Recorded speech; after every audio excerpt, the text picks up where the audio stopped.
Across America and the world, in the depths of forests,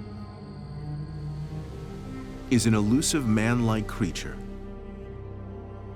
Bigfoot, Sasquatch. Thousands of reports, photos, and videos pour in each year of Bigfoot encounters from all 49 continental states and Canada. We're talking about a living, breathing population. There has to be a minimum of 4,000 animals roaming North America. And public interest is only increasing. It's very mainstream. It's cool to be into Bigfoot. Bigfoot fervor is at a fever pitch in this country. But what exactly are these mysterious creatures that have caught so much attention? What does science have to say about them? And why are many so sure they exist? We've set out to find the truth in Chasing Bigfoot. Along the course of Bigfoot history, research and investigations have been carried out, and evidence has been obtained and analyzed.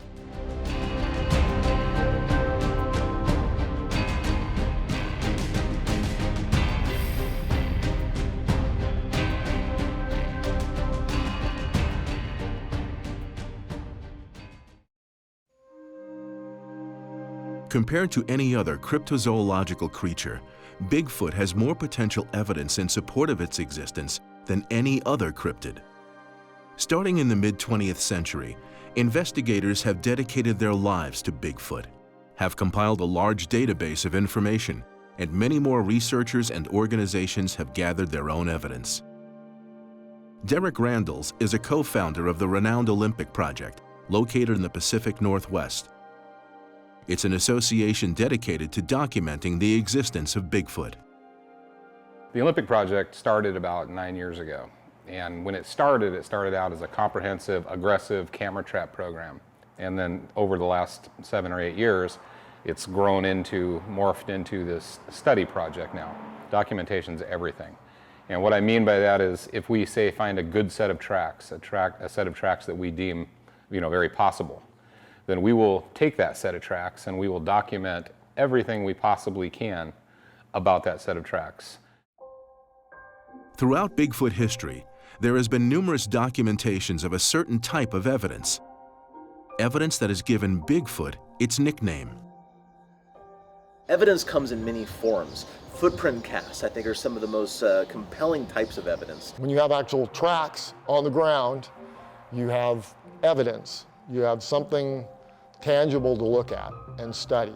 This footprint not only has dermal ridges on it, it matches a morphology not like a human. It's not human. It has a very broad heel, very flat, flexible foot, what looks like a mid-tarsal break where it can bend in the middle. John Andrews, a Bigfoot investigator, showed us a footprint cast by the legendary Bob Titmus, a founding father of the Bigfoot phenomenon in America. This is a footprint, a cast of a footprint found in Northern California, believe it or not, back in 1958. What we call the index here of the heel in relationship to the length of it is almost twice the size that a human footprint would be, even if we had a human footprint of that size. This hourglass shape is not uncommon in the Bigfoot world. The toes, like peas in a pod, we think they actually grip with their toes as they're moving through the forest. Finally, look at the double ball of the foot. That is not a human characteristic. That's found in quite a few of the footprints as an adaptation to the weight and to the terrain through which they walk. And it's not only footprints that have been discovered. Michael Johnson found an unusual handprint on his truck after a Bigfoot investigation. What's interesting about the handprint is this is, I believe, is a random fingerprint. This is the thumb, which is small in comparison to the size of the palm, which was about 7 to 8 inches wide. We have dermal ridges in our hands. They're 1/64 of an inch. These were about 1/16 of an inch. So this hand is way bigger than our hands. Another form of evidence comes from capturing the vocalizations a Bigfoot might make. When it comes to audio recordings, there's different ways to analyze that now, like spectrographs and like that sort of thing, looking at the waveforms. Robert Swain is a Bigfoot field investigator and co-founder of the Arkansas Primate Evidence Society. We have a lot of audio that you just can't identify. It's not coyotes, it's not fox, it's not barred owls, it's not deer blowing. There's some really, animals in the woods make some really weird noises, and if you're not careful, you'll say, oh, this is Bigfoot. But recordings by far are probably the most evidence that we have. John Andrews played a few recordings. Okay, this will be the juvenile now.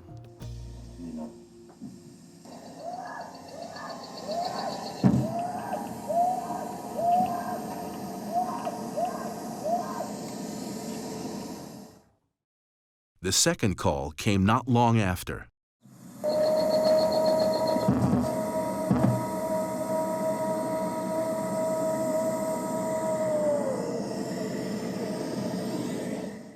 An organization took it to a university, and they came back and said, if it's human, it's what they called at the outlier, the extreme of human sounds. But we know that at a distance of a mile away, it would have been humanly impossible for someone to sustain that volume for 10 calls. While setting up audio recordings near an undisclosed location, Jim Meyer's friends captured some Bigfoot whoops. Did you hear that? Woo!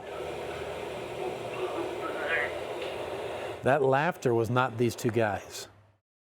Hair samples are often collected and analyzed when it's believed a Bigfoot has been in an area.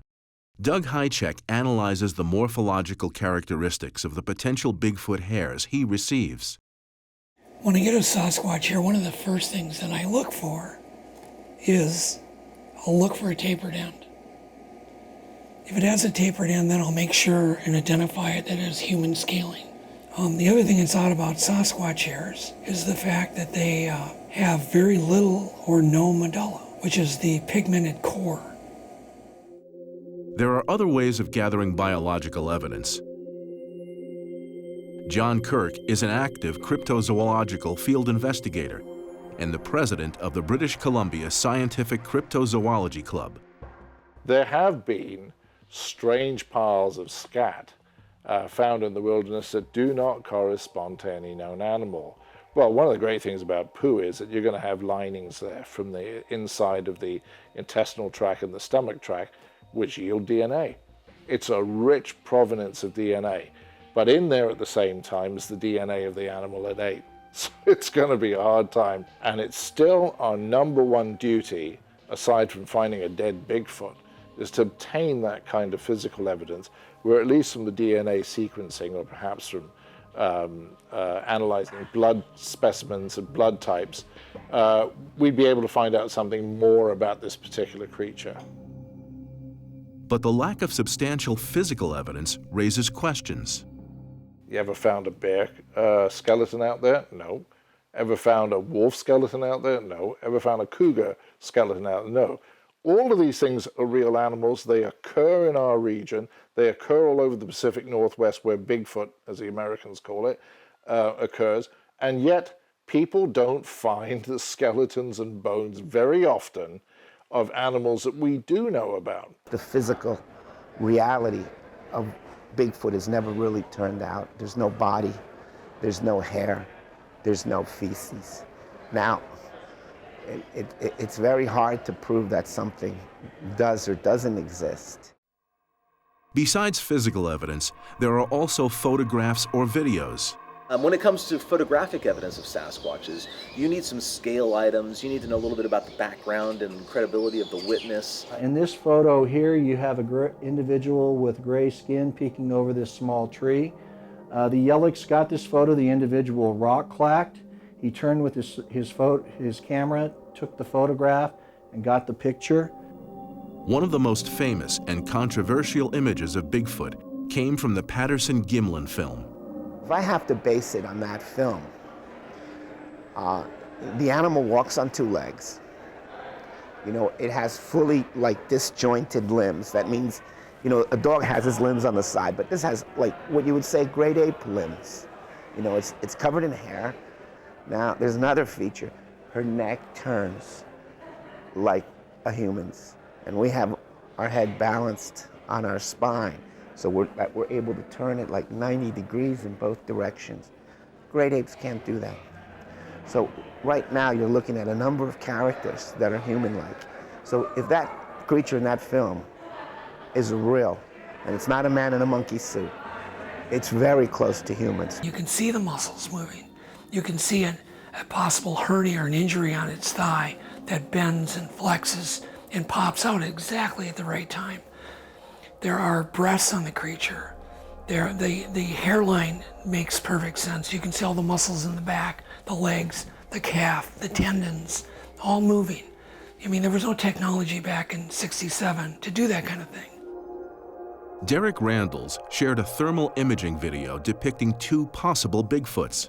It was about a 5-minute deal where we caught something on the FLIR. It was very, very large, 2 to 3 times the size of a person. And then in time, something much smaller, about the size of a person, walked up to it. And then the smaller one continued on behind it and up the hill. And we've got it all recorded on therm. We don't know what it is, but we know what we think it might be.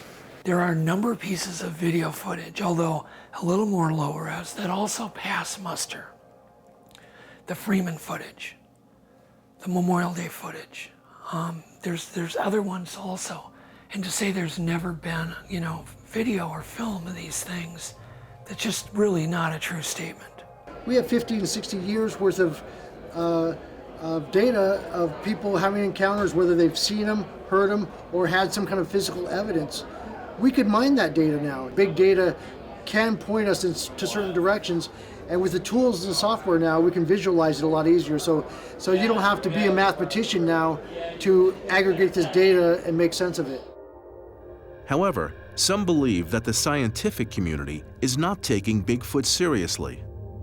One of the great difficulties in the life of Sasquatch Bigfoot has been the negative attitudes of scientists towards this. The scientific community has to realize that there is an enigma out there that requires resolution. You can't hide your head in the sand. You can't shrink away from it because it seems so preposterous. It's not at all preposterous. What I am expecting is that if somebody gets another really good film or picture, more scientists will get interested. Eventually, since they are real, one will be killed, undoubtedly. Some logger will roll one over on the way to work in the morning in his truck or something like that. Some testosterone-starved hunter will bring one down and think he's the man or whatever. Or some scientists will say, okay, here's the bullet, this is going to do it, right? So they are real, and eventually one will be brought in on a slab. And unfortunately, that's what it's going to take for the academia, for example, or the public at large to accept the reality of the Sasquatch. Of the people out in the woods looking for Bigfoot, each has their own method of conducting research. We've realized very quickly that we're never going to sneak up on a Bigfoot. And so we just want to make ourselves known, so we go back and you know, talk and make some noise, knock on trees, hoop a little bit. And then when we get to a location where we want, we will just hunker down and be quiet. SIR stands for Sasquatch Investigations of the Rockies, and we're a group that's based out of the Rocky Mountains. One of the unique things that we do that a lot of other groups do is we try to bond long-term relationships. So we keep going back to the same locations time after time. Mike is very methodical in what he's going to do, and he does things the same way. Each location has its own manner of operation. The number one tip I would give a person who is looking for a Sasquatch would be patience. You're not holding any cards, so it's getting to the right location, seeing the clues that they leave, which would be the broken trees, broken branches that that don't fit in. You know, look for things that are out of place. Could a bear have done this? Okay, and then if you get to the point where there's no way a bear could have done this, then you say, did a cougar do this? Did an elk do this?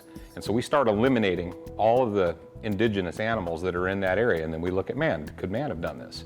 Once you eliminate all those, that's the only time that you ever start thinking about the possibility that it's Bigfoot. There are a few pieces of equipment that are staples in Bigfoot investigations. Game cameras, thermal imagery, night vision, things of that nature, and a lot of recording equipment. We bring a few pieces of equipment. We bring third generation night vision. We bring sound. Sound is one of those things that camp rule is the recorder should always be going, 24/7. I found that when you have cameras with you, you get less experiences. It just seems that way, and I think it's because you're pointing something at them. There's a fine line between, having all this equipment and neat gadgets to have and having an experience. So sound, cameras, third generation night vision are some of the staples that we bring. And with the progression of technology, equipment will only continue to improve. Today we have cell phone cameras, we have tablet cameras, we have GoPros, you name it. We have all the tools at our disposal. And also, I would say, one of the more promising fields is aerial photography using drones, and also thermal imaging from drones as well, and thermal imaging on the ground. I think as we move forward into the future, Sasquatch research is definitely going to get more technical, because just in the last 10 to 15 years, it's taken a huge leap with thermal imagery especially, and the quality of the recording devices that are out for audio work. Everybody has a phone in their pocket that can video and take still photographs, and so everybody's a potential researcher. If you see something in the field, whip that camera out, take a photograph. Armed with the knowledge of Bigfoot evidence and researching techniques, we set off on 3 separate investigations. First, we joined Jim Myers and John Andrews at a Bigfoot hotspot off of the Colorado Trail. We checked out a few tree structures. So I always get up close and look to see if there are roots at the bottom. So this one looks like it was carried here. Okay. That was carried here. Same thing on that one as well. So all 3 of these were put here by somebody or something. This is kind of an example of another thing we look for is arches, trees that are bent over, not exactly like this, but bent over and stuck, so they stay in one place. It takes a bit of time and experience to know when you're seeing something that was simply just maybe a blowdown or a spring snow that would have broken it, and then start seeing patterns. And once you start seeing patterns, sometimes, you just see more and more. We reached camp and set up a recorder that would run through the night and did a few tree knocks. These are normally for hunting. They're walkers' earphones, and they each have an amplifier, so they amplify the sound. It's amazing how loud it is. I'd like to hear those.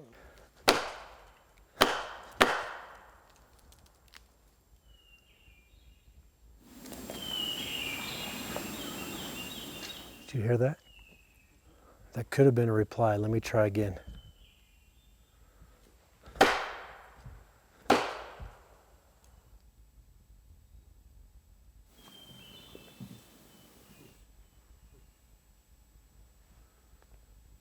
So we knocked, we got a reply. We knocked again, we got another reply. 1 knock each time. Long distance away. Long distance. That's good.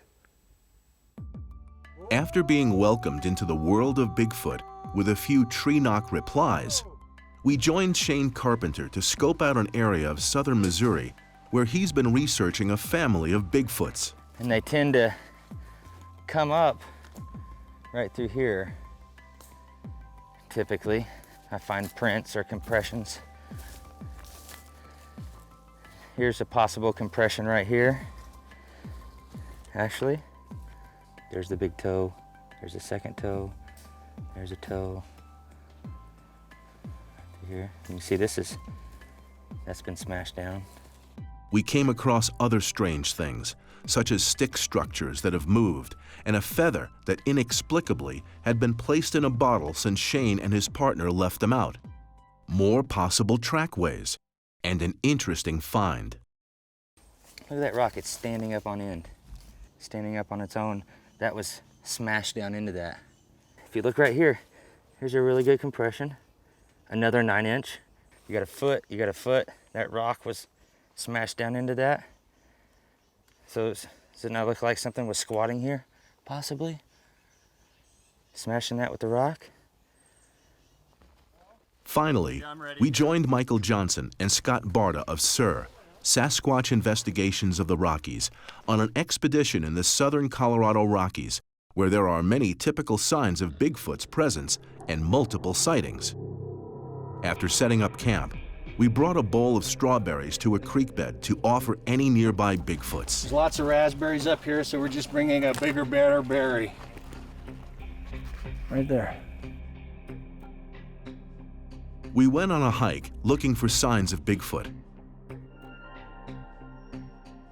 And when we came back, the strawberries were gone. As night fell, Mike played the Sierra sounds to try and get responses from any Bigfoots.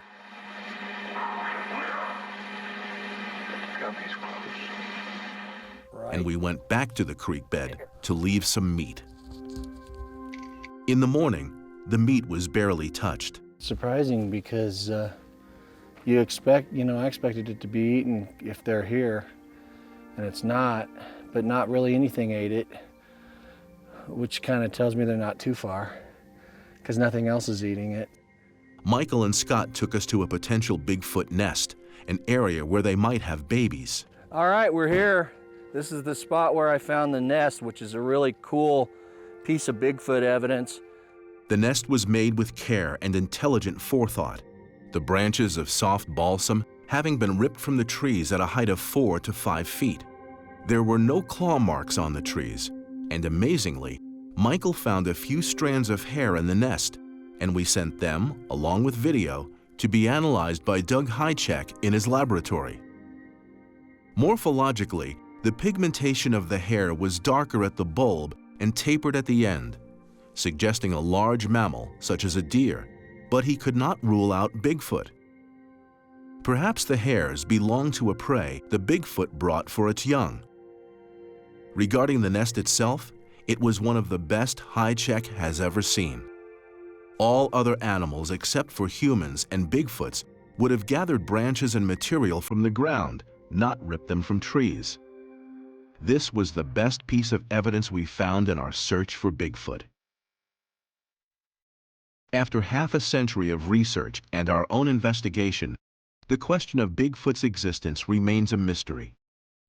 Our quest for truth came to only one conclusion: where there is smoke, there must be fire.